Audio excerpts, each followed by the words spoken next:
We're diving into how a 24-year-old engineer's world-changing invention was completely buried by his own bosses, and what this infamous corporate failure can teach us all about the true cost of innovation. That's cute. Don't tell anyone about it. I mean, wow, right? Those are the exact 4 words Kodak management gave to a junior electrical engineer named Steve Sasson back in December of 1975. He had literally just walked into a conference room and demonstrated the world's very first digital camera. We're talking about a device that took photographs without film, without chemicals, and without a darkroom. He was practically handing them the future, and their response was to literally tell him to hide it. And get this, he was only 24. Just 24 years old, a young tinkerer whose supervisor had given him what they called a seemingly unimportant task to test out this brand new technology called a CCD sensor. Sasson just liked taking things apart, and he saw this incredible potential. This is a huge takeaway for anyone starting out in their career.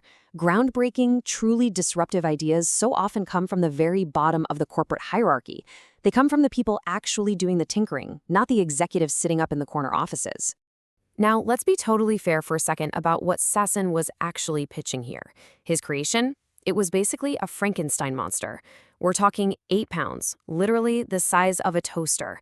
It was powered by 16 nickel-cadmium batteries and used a scavenged Super 8 movie camera lens.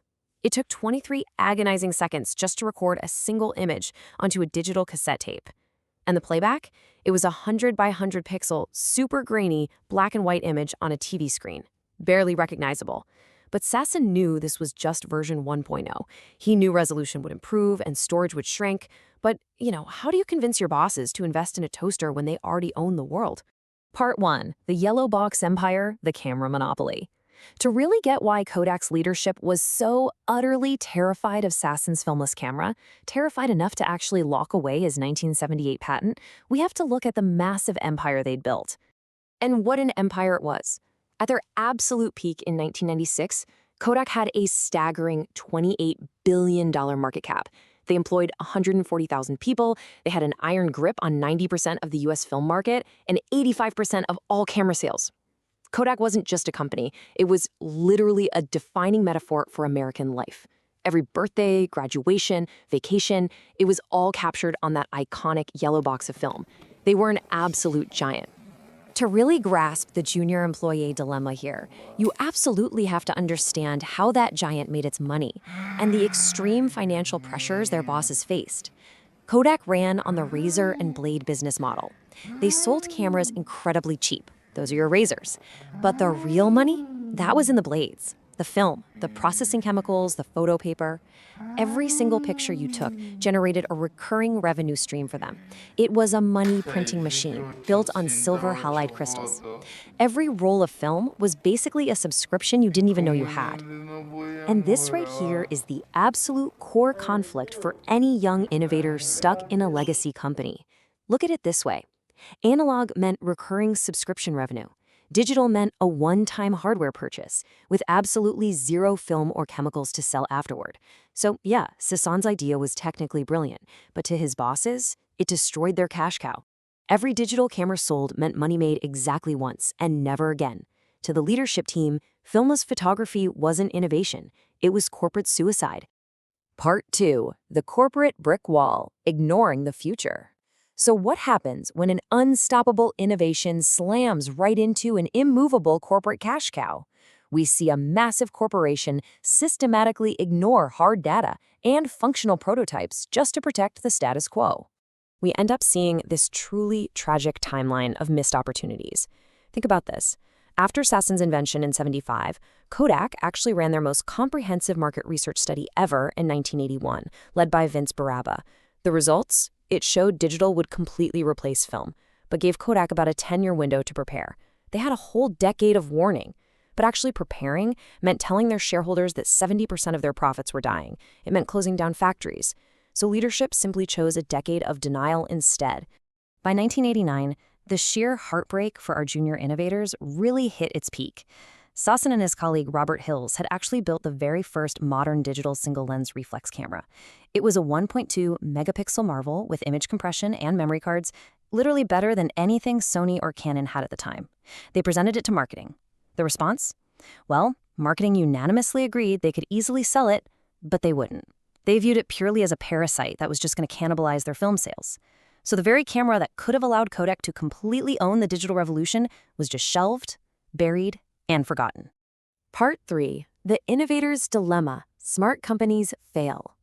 All right, this brings us to a massive aha moment for any junior employee, trying to decode exactly why brilliant ideas just get completely blocked by management.